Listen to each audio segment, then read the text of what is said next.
I think with anything the team that I sit in does, internal comms is always kind of fighting against the fact that we're a fee earning business and everybody's time is based on client work, and trying to get those maybe 2 minutes of a day that we have of their attention where they can look at news content. It's what gets fed to the intranet homepage, and then how do we alert them to something extraordinary on the intranet homepage so that they can click through to it. So we had a banner that was on the front page pushing people to this kind of page that we created for all the content around the rebrand, so that they, again, the homepage loads up on everyone's browser in the morning. They had one place that they could click to go and find that information, and it wasn't lost in sort of the general news flow that we'd get on the homepage. And then anything that was extraordinary news-wise, that would get into a promoted news feed on the homepage as well, so that there was hopefully no way people could miss stuff. I mean, people always miss stuff because they're really busy, but we tried as hard as possible to make sure that we could get eyeballs in front of stuff as much as possible.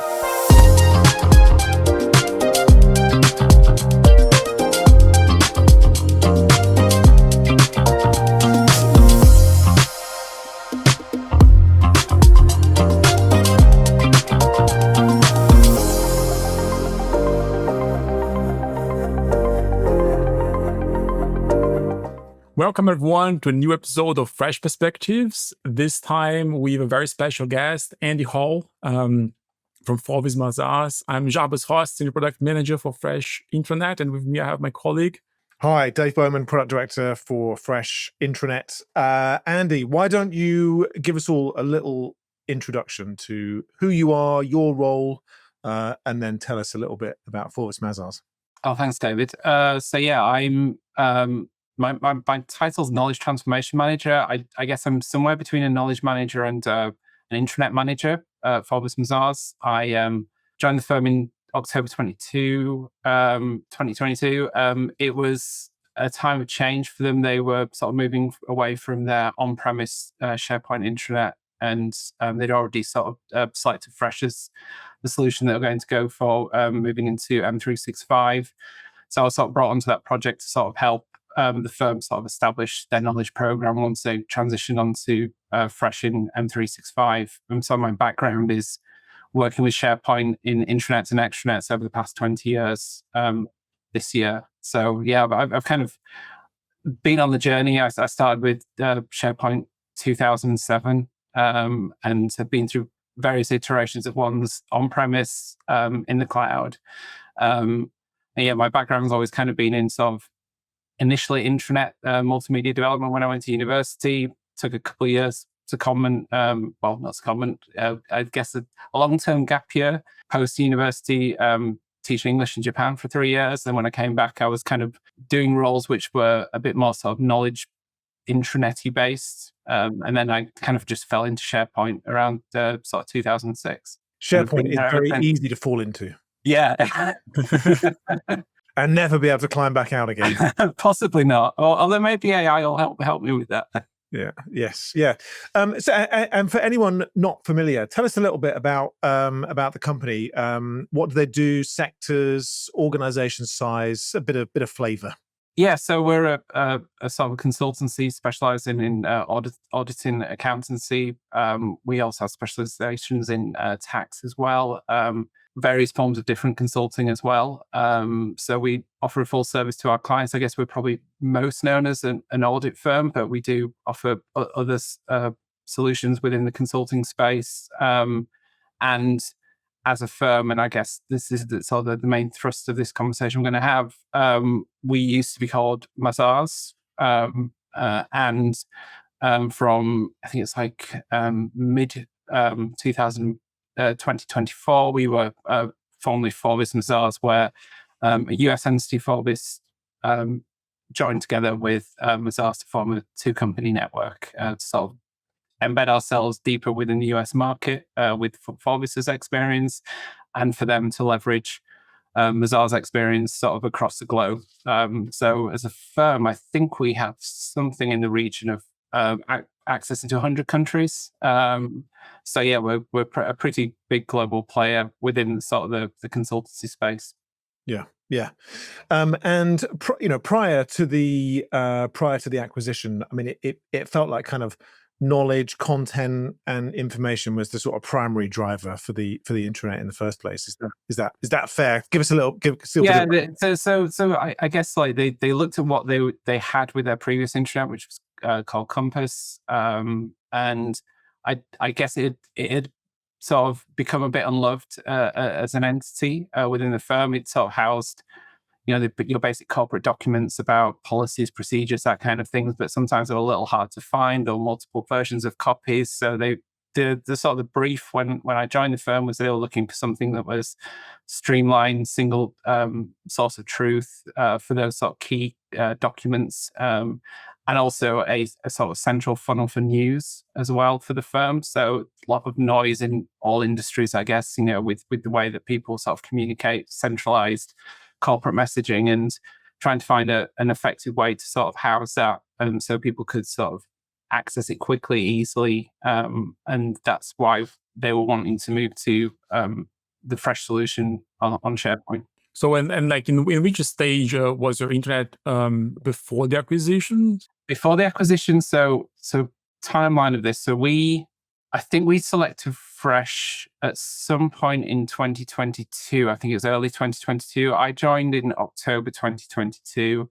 We launched the new intranet, which was called Hive, in March 2023. And then it was late 2023 where this merger was announced, around about, I want to say it was October time, but I might be wrong about that timing. And then the actual merger of the two firms into the two firm network was done April 2024. So yeah, so it was quite a lot of change in a relatively short period of time, and we've gone through another change since then, that we've moved from our M365 being based in the UK tenant to a global tenant, which happened in November, and we're still sort of going through a few teething problems with that post migration. Yes, I can imagine. Having done that a few times ourselves, yes, I certainly feel the pain. What was the I guess kind of looking back on the kind of journey from Mazars intranet through acquisition into a tenant move? What's been the kind of main uncertainties, friction points that you've dealt with? I guess a lot of it is just the communication of change is always challenging. I think the amount of change in such a short period of time has also been challenging for the business to absorb, and trying to do that in an effective way. And so one of the ways we looked at doing it, particularly for the rebrand, was having a centralized page that all the comms, the FAQs, the documentation, the videos that the group were putting out about the reasons for the network formation were all housed in one place that we could just keep pointing people to. So if they missed an email or they missed a webinar that we'd arranged to sort of talk about a certain element of the merger, they were there to sort of send them to, and they could catch up on what they've missed. And I think the success of that, we've used that for other sort of big communication campaigns where we've had to house a lot of information that maybe people aren't interested in all the information, but like they want to like dive in and get a little bit of it. And it really helps to sort of have a centralized page that other pages then pulling in from. So sort of using Fresh Web Parts for that's been really useful as well, with page cards and curated document cards, things like that. Yeah, I think there's something reassuring about having, and it certainly isn't the only thing that contributes to that. But there's something reassuring about having a place that you can go to, that if you need to know something, you can open a browser and find it pretty quickly. That you're not digging through emails or trying to find someone in the know to be able to have a conversation with. And I guess that's a challenge for a lot of firms sort of post-COVID as well, with more people working from home, that you don't have that reassured source that you could actually go to in an office space and ask them the question that you don't know. And you are sort of struggling with I think it was in an email somewhere, I'll try and search it, and that's been archived, I can't find it anymore. And similarly with the migration, it was having a centralized place for all what was going to change with the migration, where where there was going to be friction on the point that migration was going to happen, what you needed to do to fix things post-migration.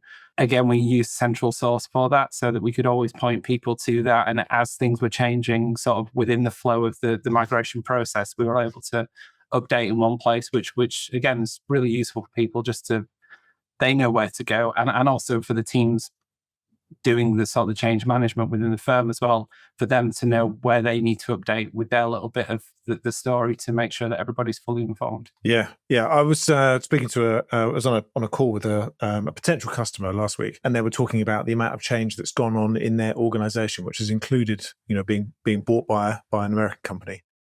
And they kind of introduced the conversation saying that they didn't have an intranet at the moment, and kind of listening to them talking about the amount of change they've been through as a business, of just kind of going, how have you communicated any of this to anybody? And they were like, well, we've been sending a lot of emails. And one of the guys on the call said, Dave, it's been a nightmare, to be honest with you. We haven't had a place where we could publish anything, and trying to keep everybody updated through distribution lists at the same time, getting information out. We've kind of got this culture of some people that know and some people that don't. It just becomes very uneven. Yeah, like if we look in terms of a strategy, so did Forvis have their own intranet? Like, did you have to switch to that, or? Yeah, so they do have their own intranet. So sort of pretty much most countries that Mazars and Forvis operate in have their own country intranet. So as a UK entity, we have Hive as our intranet. Our German colleagues will have theirs, the Dutch ones, but our American colleagues will have the Forvis one. At the moment, there isn't a centralized intranet on SharePoint. There is a centralized group intranet that is using a different technology that people can access sort of kind of the group brand documents and assets and things like that, group campaigns, which are across the whole firm sort of globally. But each country at the moment is still operating independent intranets, most of them being based in SharePoint. So that was one of the longer term benefits of moving into a centralized tenant will be the ability maybe to create a global intranet there that then the country-based intranets can feed into. But with our industry, there's so much country-specific kind of policy processes that it wouldn't make sense to house that all in one global intranet, because I could imagine that the way that you'd have to permission that would be an art form. Yes. Yeah. So everyone is in a global tenant. So you are sharing the same tenant, and there is a global intranet, and the individual countries have their own intranet within this tenant. That's correct, yeah, and it's multi-geo as well. So for certain entities, they needed that because of sort of jurisdictional reasons of data residency and things like that. So we have a UK geo within the global tenant. Yeah, particularly in your sector, that the location of data becomes absolutely critical. So I presume that there was a fairly significant rebranding activity that went on around the intranet. Can you talk a little bit about what was changed, the impact, whether it was complicated? Yeah, I mean, in some ways it was quite easy. So the simplistic things about the brand color didn't change too much. I mean, there's a very, very slight change to the hex code in a couple of the brand themes, but mainly the Mazars brand color palette got adopted. Obviously, the logo changed because the names changed. So there was a logo change, but obviously that's one place in SharePoint to change that. The main sort of branding issue was we had spent all this time getting single source of truth documents onto the new intranet when we did that in 2023. And a year later, we're then asking people to review all those documents that they have put on there because the template has changed. Even if it's quite a small change, that the name has changed at the top. But there were some other elements of brand on that. So we had to just make sure that people were aware of those brand changes and then look through all their documentation that was housed on the intranet to say what is crucial, needs to be changed day one. Then we have a third party helping us sort of rebrand those documents, sort of letters that go out to clients, that kind of thing. Mainly the client facing sort of stuff. Then what was more nice to have, and then we had a tag that we added to the intranet type of content taxonomy called Rebrand, and then people could tag a document with that rebrand tag. So then I could use the governance web part to kind of have a helicopter view of like all the documents that have been tagged as rebrand, so that we could have a bit of surety about the documents were getting rebranded. First of all, they were replacing old documents, so we weren't having two versions of a document, one in the old brand, one in the new brand. And it was a really useful way of us being able to very sort of high level helicopter view audit what we'd sent out to people to do. Because obviously there's a lot of moving parts between people who day-to-day use those documents and then people maybe who are impacting it more from a sort of a brand comms sort of perspective, like sort of the team that I sit in. Yeah. Was this a good exercise, like to do some cleanup on the data? Because like everyone is like going through the content. Did that happen also as part of this? It did, yeah. And I mean, it was pretty clean, and we were only away from when we launched the new intranet. So I would say, compared to other intranets I've worked on, it wasn't too much of a cleaning up exercise, but it did make sure that we addressed any concerns that we had about, were our governance processes being followed? We did a lot of onboarding with people when we moved to Hive. We had a lot of in-person, sort of webinar-based sessions, but people joined team calls, and we talked a lot about the reasons of like why we want to use certain naming conventions, where you store your documents, how you use the tagging, what's the purpose of that. And it was quite good to have a bit of a purpose of a refresher. And again, we've done that process again when we migrated to the new global tenant, because we were looking at certain SharePoint sites within the intranet estate. Were they still fit for purpose? Were we still using them?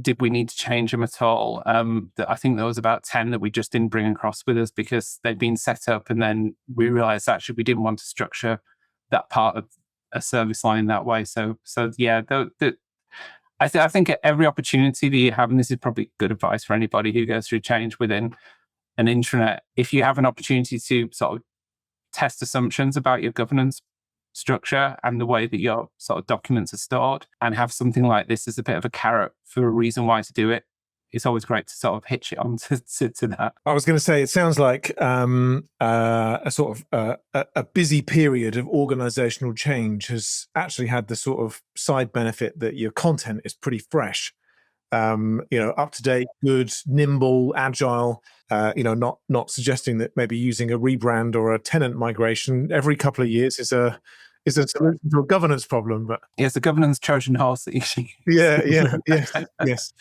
Maybe very expensive in other ways, but certainly has some benefits. Look, sorry. No, you mentioned the internet name as being Hive. So is that like the name? And how did you come up with such a nice name? Because like from the experience I have, the tendency is to have your internet being called Hub, or that's the most common one. Okay. How did you come up like with this name? I might come back to Hub later because I have a real problem with things being called hubs. Right. It is like the one word that gets hitched to all sorts of things at my firm, and I try to eradicate all hubs if I can, even if things are in what would be a hub. So Hive, we basically asked the firm. We sort of wanted some engagement with the new intranet, and so we thought, we'd set a competition amongst people, suggest a name. We had over 200 suggestions of different names, and then we narrowed that down to a short list, and we actually asked the firm to vote. So it was the one that was chosen most out of that top 10. So I was really happy with it. I thought it was a great one for sort of talking about the intent of having sort of a knowledge system where you're wanting to sort of collect the knowledge out of people's heads and create that hive mind online. It sort of fitted in with a sort of a nice ethos. I mean, it shifted us away from what the old internet was called, because unfortunately that name was so tarnished in its association in people's heads that we couldn't carry forward, even though Compass was quite a good name, and that linked back to the old brand of the former name for the UK entity of Mazars, that they had like a compass point within their logo.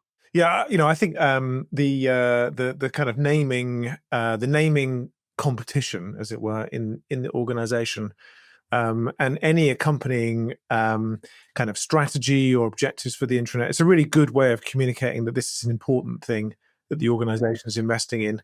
And I think is a good way of advertising its purpose, right? As you Yeah. say. And it's great as well, I would say, because it's a single word. It's like a term now that it's like the Hoover of intranet for our firm. That if you use Hive, you know what people are talking about. It's good in that sense. And I can also differentiate between when someone comes to me and says, "Oh, I need to do this," and I'm like, "Well, actually, that's a Teams site you need, or that's SharePoint that you need. It's not Hive. Hive is this," and I can very clearly explain it and articulate it to people, and they get it really quickly. So it's having a very strong brand for your internet, I think, is really useful. Yeah, I've talked about this with other organizations about I think it's very easy for a SharePoint intranet to just start bleeding into everything else that's going on in Microsoft 365 and SharePoint, and having some edges to what you consider your intranet to be in SharePoint, giving it a name, giving it a brand, walling it off, making sure that there's it's scoped and defined is a really important element of its identity. Because without any of those things, it's just more stuff in SharePoint. Yeah. So during the rebrand, were you using SharePoint for helping employees to kind of identify with the new brand of the organization? Yeah, so we were putting out quite a lot of news stories through our different news channels and creating news pages to sort of support that. So that was sort of informing people about sort of basic things that were changing, sort of the brand guidelines and things like that, but also some of the more in-market things that we were doing to make our customers and clients aware that we were rebranding and what that meant for them. So when we were sort of launching in all the places that we have offices in the UK, we did some big billboard posters outside train stations and things like that saying, Forvis Mazars is coming, or it launches today, that kind of thing. So people were walking from the station to their place of work on the first day, seeing that. So that was the first sort of tangible sign beyond sort of all the internal comms we were doing.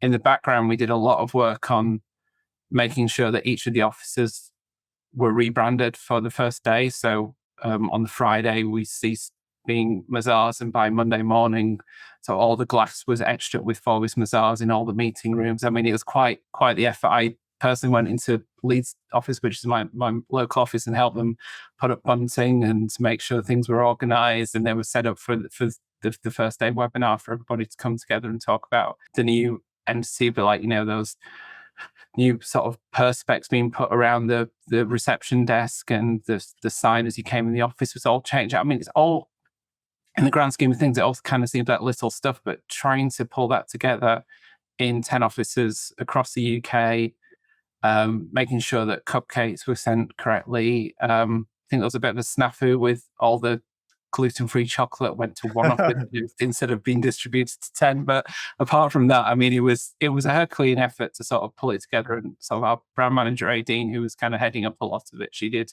a great job of sort of steering everybody through that process. Yeah, I think sorry, go on. Sorry, no, I was just going to say, and the internet was a really good sort of solution for us to make people aware of those touch points when they were coming, to sort of flag them up to people. Yeah, and I guess for people in London to be able to see what's going on in Leeds and vice versa, that having that content available digitally, it's like suddenly we're part of this single organization, new brand everywhere. It's a really nice investment on the organization's part in the culture and what it means to be an employee of this new organization now. Yeah. And I think it's connecting both points, like the physical world and like in the digital world, like because people spend a lot of time like in the internet and Teams, in Engage if you are also using that, but also like of course in the physical offices. And the more you can like bring them like the content, the better that is. In terms of the digital space, so did you have campaigns going on, videos like on the internet as well? So there was a mix between there was a webinar series that our group colleagues were doing, which was for all across the globe. So we were sharing those, but then there was some internal ones that our CEO at the time was doing, talking about what it meant for Mazars employees in the UK, so that everybody was sort of aware of the change, and then obviously how to talk to clients about it, because you've had long-standing relationships with clients for many years, and why is your name changing? What does it mean? how much is going to change for me, so that they could have those kind of conversations with people from day one was crucial, I think, to sort of making sure that brand awareness was there, but also we weren't losing any of our client base because of this change of brand. Yeah. Sorry, Yarbus, I've done it again. No, no worries. Go ahead. I was going to say, and I've now completely forgotten my own question that I was going to ask. I'll take over that. Like looking at all of the things that you did, like, on the intranet, and I think you also configured something in the search. Was it like a Q&A or a bookmark? Yeah. So what we did was we created a series of FAQ pages that were for sort of specific areas of the business. So sort of if you're client facing, if you have any legal questions about entity name changes, how it's going to impact IT equipment. So they're grouped into different pages that we created. And then they had about, I don't know, some had 10 questions on, some had 50 on. And then we pulled those all together with the curated search, curated pages, added the search component onto it so that somebody could actually type in what their question was and it would filter down the FAQ page to the one that they wanted. Although somebody mentioned templates, I think that was on 3 pages. So then did have to fish through 3 pages. But then I had the panel view set up on that as well. So it like pop out, they could quickly filter through, have a look at it. And I guess if I was to do that now, I'd probably create a SharePoint agent for that job and it would do it better than it did. But obviously I didn't have that technology at hand at the time. But it was a really nice way for us to sort of utilize the components of Fresh to really get a rich search experience that was very much ring fenced around what we wanted people to look at, and they weren't having to fish through loads of other content that might have mentioned those terms. Yeah, awesome use case. From all of like these different measures that you had here now, so the FAQ pages, the webinar, so what do you think had like the biggest positive impact on the employees? I think having those FAQs are really useful. It's always really disappointing, I find, with video content on intranets. The viewership isn't where you'd want it to be for the time investment that you put into producing that kind of content. If you can reuse that video content in multiple different ways, I think you get a much better return. But if it's purely for an internal audience, I'd say it's very tricky to justify if you look at the hard stats of it. Obviously, for the people who did watch it, it's really useful and you can get out a lot from it. And I think it's good as well if you're kind of treating it almost like an audio experience where you can listen in the background while you're getting on with doing your work. And I think with anything the team that I sit in does, internal comms is always kind of fighting against the fact that we're a fee earning business and everybody's time is based on client work, and trying to get those maybe 2 minutes of a day that we have of their attention where they can look at news content. It's what gets fed to the intranet homepage. And then how do we alert them to something extraordinary on the intranet homepage so that they can click through to it? So we had a banner that was on the front page, pushing people to this kind of page that we created for all the content around the rebrand, so that they, again, the homepage loads up on everyone's browser in the morning. They had one place that they could click to go and find that information, and it wasn't lost in sort of the general news flow that we'd get on the homepage. And then anything that was extraordinary news-wise, that would get into a promoted news feed on the homepage as well, so that there was hopefully no way people could miss stuff. I mean, people always miss stuff because they're really busy, but we tried as hard as possible to make sure that we could get eyeballs in front of stuff as much as possible. Yeah, I think it's these kinds of scenarios where SharePoint, I think, really comes into its own because of how flexible a platform it is. You know, stuff happens, being able to edit a page, drop components in that are calling attention to something important that's going on in the organization. You know, you haven't got to call some third party that's then got to write a lot of code and deploy something to a server before it can be used. That, you know, it is an incredibly flexible platform and allows you to respond very quickly to these kind of things. And we've always actually had really good leeway with that. That the sort of senior leadership haven't been too precious about us changing the homepage. They've always said to us, if you feel that there's something you'd like to try, just try it and see if it works and refresh it. So we've we've had so many iterations of how we've laid out the homepage to try and sort of get the best response possible. But I think also like you use like different channels and the repetition connecting with these physical activities. I think you had like a big impact on a big reach with the measures here. Yeah. I think with any kind of campaign of this scope, it's you need to repeat it often, and in different ways. Face to face, if you have the opportunity to maybe have an in-person team meeting, or on a webinar where you've got your wider team together. Our CEO webinars, which everybody we'd like them to attend, mention it on their newsletters that were going out to people on the front page of the homepage. I mean, I think communication channel wise, we probably had about 10 or 11 different channels that we were using to sort of send different bits of information out about the rebrand, so that hopefully people were aware of some components of it. And we always try to like refer them back to the fact that there's just this button on the homepage. If you feel you've missed anything, if you've got any questions about it, just click on that. You should be able to find what you need. Yeah. I mean, I think you said it yourself that employees are busy, particularly in a fee-earning organization. So just, making sure that you've got the kind of key talking points, the narrative there's some repetition in there across those channels. And that, as you say, you have one place that they can go to, click a button, and they've got access to all the information that they need. That, I think it's easy to underestimate the amount of work that you've got to do to fit into people's available time. Yeah. All right. Look, let's try and wrap up then. So, what would you say was the kind of hardest part of the journey that you've been on so far, Andy?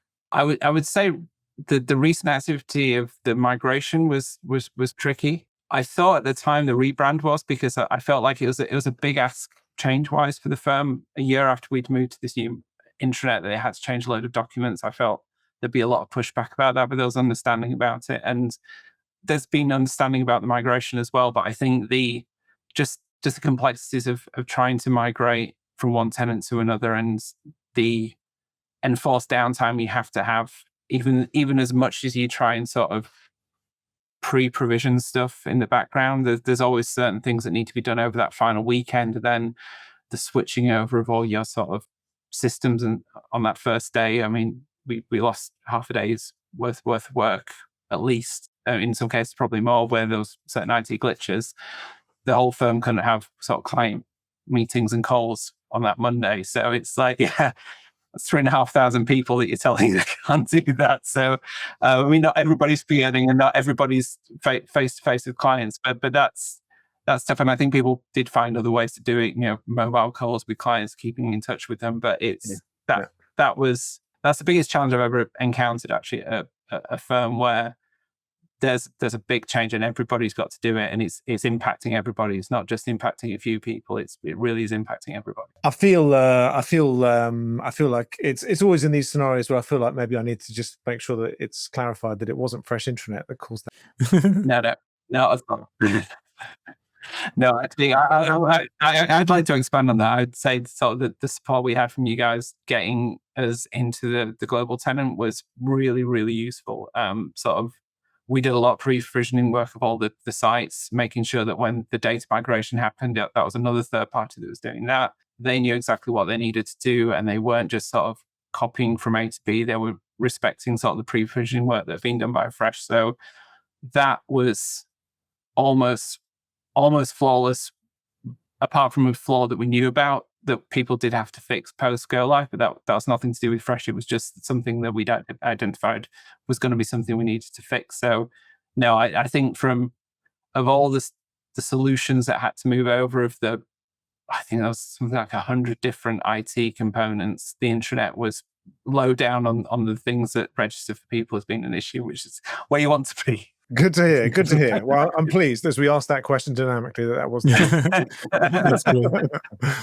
One question. So you mentioned the SharePoint agent as something you would use.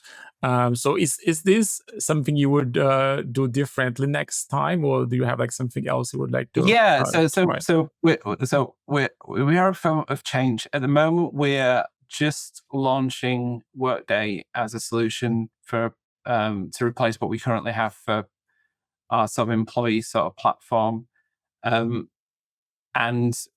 this is the first time that we're going to be using sort of a SharePoint agent around a comms campaign that is multi-year, because different parts of the business are going to move to Workday over a 2-year period.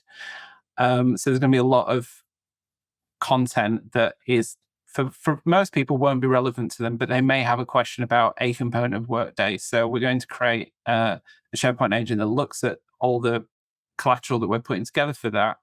And you can then just ask it questions and say, how's Workday going to affect how I do my end of year review, for example? And it will come back with the answer, and it's that's on this page. But then this is the golden paragraph you actually need, so you don't even need to go and look at that page. So I think for big informational campaigns like that, it's going to be an absolute game changer for us. 100%. Yeah, absolutely. It's great when like the data is well maintained in SharePoint, because then you did like a lot of work already, like through the migration, through the reviews, like that data's right of good quality, and like you had also your own governance aspect like going on there where you were monitoring everything. Yeah, we're so well set up, actually, I would say, for AI that we don't have any internal document slop. So particularly if you ring fence what your agent's using and you know that material's good in there, they're going to get great answers back, your end users. So I think that's a real benefit of the fact that we've been through these sort of hops of different changes in a relatively short period of time, that the information has always been kept up to date. We just launched a new campaign recently around sort of our templates for winning new work and pulling those all together for different service lines and having a single place that people can go to for that. And again, we're looking to sort of dip our toe into the water using SharePoint agents so that people can say what type of work that they're bidding on, and it will pull back sort of relevant CVs, the relevant template that they need. We're also working with a third party to look at whether we could actually do something around using Copilot to sort of help maybe populate some of those early sort of stage documentations as we're winning work as well. Nice. I was going to say, what would be your key piece of advice for intranet managers in future? And I feel like maybe you've answered that already. So I'm going to add on, anyone that is about to go through an acquisition or these kind of major organizational changes, what's the kind of one thing that you'd want to say to people? I said just make sure you've kept on top of the governance, because it is a boring subject and it's not a sexy subject, but if you can keep on top of that, it really helps set you up for any organizational change you need to make, any technology changes that you're going to make. So with the advent of AI within the business, I think if you have a really good stack of data that you can point your AI at, it's going to give you much better results. And I think as well, for just surety for your own sanity, knowing exactly what your intranet estate looks like and how it's structured, and having trust in your content editors that they're sort of following a guidance framework, then when change invariably happens, you're in a good position to sort of adapt to that change. Yeah. Keeping your content agile. That's good too. Yeah. And I'm not saying that from a point of view of being really sort of prescriptive about it. I think you can be quite loose with it. We have over 250 content editors. So some things don't always follow the guidance exactly, but there is a nice broad brush framework that people can follow, and they do. Yeah, I think having something that is kind of lightweight, governable, achievable, believable, all those words are, it's more likely to be adopted than something that makes a noise if you print it out and put it on the table. Andy, thank you so much for joining us today. I really appreciate it. Yeah, absolutely enjoyed it. Thanks so much.